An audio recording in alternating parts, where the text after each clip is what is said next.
अस्सलामुअलैकुम students, welcome to my channel the power of education. आज की इस वीडियो में हम पढ़ेंगे ब्रांचेस ऑफ बायोलॉजी। चलिए स्टार्ट करते हैं। मॉर्फोलॉजी सबसे पहली ब्रांच है हमारे पास, मॉर्फोलॉजी। मॉर्फ का मतलब होता है फॉर्म, फॉर्म मतलब होती है शक्ल, बाहरी शक्ल। लॉजी का मतलब होता है स्टडी।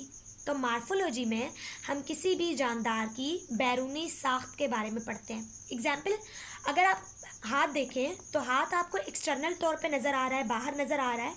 आप इसे देख के बता सकते हैं इसमें 5 उंगलियां हैं आपके हाथ में, ये जुड़ी हुई नहीं है, ये अलग अलग होती हैं। या फिर आप आँख के बारे में बता सकते हैं, दांत के बारे में बता सकते हैं कि 32 दांत होते हैं आपके जो ओरल कैविटी है उसमें।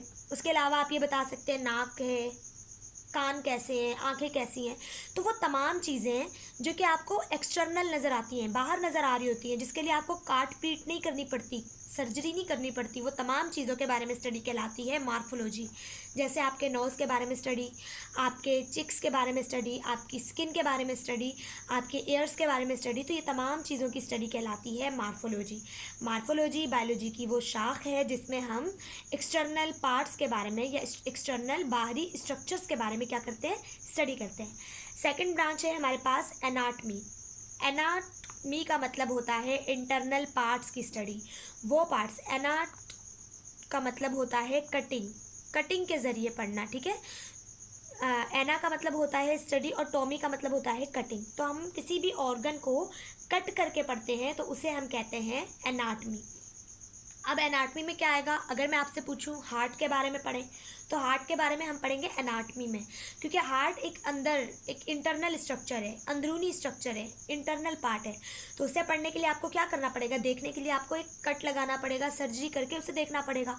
आपके लंग्स, उसके अलावा पैनक्रियास, स्टमक, ये तमाम चीज़ें जो इंटरनल हैं इनके बारे में स्टडी कहलाती है एनाटमी।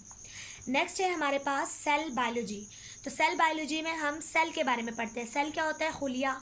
आपकी बॉडी का सबसे छोटा मतलब फंक्शनल यूनिट जो है या स्ट्रक्चरल यूनिट जो है वो हमारे पास क्या होती है, सेल होती है।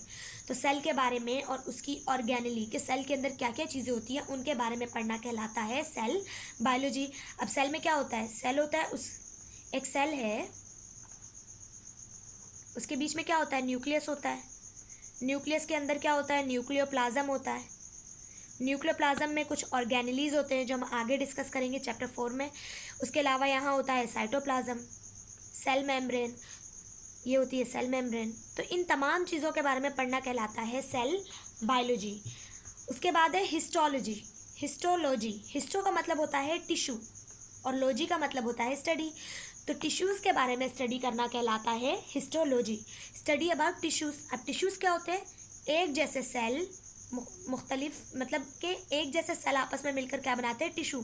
जैसे अगर मैं बोलूँ स्किन है तो स्किन के बहुत सारे सेल आपस में मिलकर बनाएंगे स्किन टिश्यू। तो स्किन टिश्यू के बारे में स्टडी करना कहलाएगा हिस्टोलॉजी। इसी तरह दिल के हार्ट सेल्स, कार्डियो सेल्स मिलकर बनाएंगे हमारे पास दिल का टिश्यू, लीवर सेल मिलकर बनाएंगे लीवर का टिश्यू। तो इसी तरह मुख्तलिफ सेल जो कि आपस में मिलकर बनाते हैं अपना ही एक टिश्यू, और इन टिश्यूज़ के बारे में स्टडी करना कहलाता है हिस्टोलॉजी। फिजियोलॉजी का मतलब होता है, फिजियो का मतलब होता है फंक्शन, लॉजी का मतलब होता है स्टडी। फिजियोलॉजी बायोलॉजी की वो शाख है, वो ब्रांच है जिसमें हम मुख्तलिफ ऑर्गन के फंक्शंस के बारे में पढ़ते हैं। जैसे हार्ट का काम है ब्लड सप्लाई करना, इसी तरह लंग्स का काम है ऑक्सीजन को इनहेल करना और ऑक्सीजन को इंटरनल ऑर्गन को देना।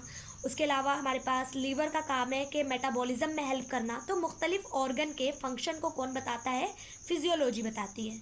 तो फिजियोलॉजी में हम फंक्शन पढ़ते हैं डिफरेंट ऑर्गन के लिविंग ऑर्गेनिज्म में।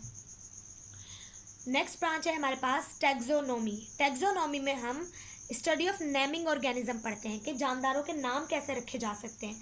अगर मैं एक एग्जांपल लूँ कि हम एक प्याज की, ऑनियन की एग्जाम्पल लेते हैं हमारे पास। तो ऑनियन को उर्दू में बोला जाता है प्याज, इंग्लिश में बोला जाता है अनियन। उसके अलावा पंजाबी में मुख्तलिफ लैंग्वेजेस में मुख्तलिफ नाम बोले जाते हैं। तो जब साइंटिस्ट आपस में किसी नाम से किसी चीज़ को लेंगे तो वो ऐसी लैंग्वेज होनी चाहिए जिसे तमाम दुनिया के साइंटिस्ट क्या हों, समझते हों। तो इसलिए एक साइंटिफिक नेम सिस्टम होता है, एक साइंटिफिक सिस्टम होता है किसका, नेमिंग का, जिसे हम कहते हैं बायोनोमेनक्लेचर। तो हमारे पास उसके बारे में पढ़ना कहलाता है टैक्सोनॉमी। टैक्सोनॉमी में हम जानदारों को नाम देने के बारे में स्टडी करते हैं कि किस जानदार को क्या नाम दिया जाएगा साइंटिफिक वे में, जिसे तमाम साइंसदान जानते हो। तो इस चीज़ को कहलाता है, ये इस चीज़ की स्टडी कहलाती है टैक्सोनॉमी। नेक्स्ट ब्रांच है हमारे पास जेनेटिक्स। जेनेटिक्स में हम पढ़ते हैं वो करेक्टर्स या वो चीज़ें, वो खसूसियात जो कि औलाद में आती है उनके पेरेंट्स से। तो इन चीज़ को कहा जाता है हेरिडिटी। हेरिडिटी मतलब वरासत में। वो चीज़ें जो वरासत में औलाद में उनके पेरेंट्स से आती है उन्हें हम पढ़ते हैं जेनेटिक्स में। एग्जाम्पल, अगर कोई बच्चा है तो उसे कहा जाता है कि उसके हेयर्स उसकी मदर जैसे हैं या फिर उनके फादर जैसे हैं। तो ऐसी क्या चीज़ है जो कि उनके फादर से उनके जो बेबी है उनमें ट्रांसफ़र हुई, जिसकी वजह से उनके हेयर्स अपने फादर जैसे हैं? तो वो चीज़ होती है जीन्स। तो जीन्स हमारे पास क्या होता है, वरासत में करेक्टर्स को लेकर जाता है पेरेंट्स से ऑफस्प्रिंग के अंदर। तो इन तमाम चीज़ों के बारे में स्टडी कहलाती है जेनेटिक्स। जेनेटिक्स में हम उन तमाम चीज़ों के बारे में पढ़ते हैं जो कि वरासत में वालिदैन से औलाद में ट्रांसफ़र होती है जीन्स के ज़रिए।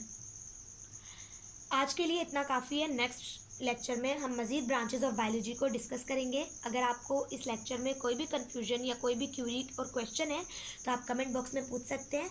बाकी वीडियो को लाइक ज़रूर कीजिएगा और चैनल को सब्सक्राइब ज़रूर कीजिएगा। Thank you so much. अल्लाह हाफिज़।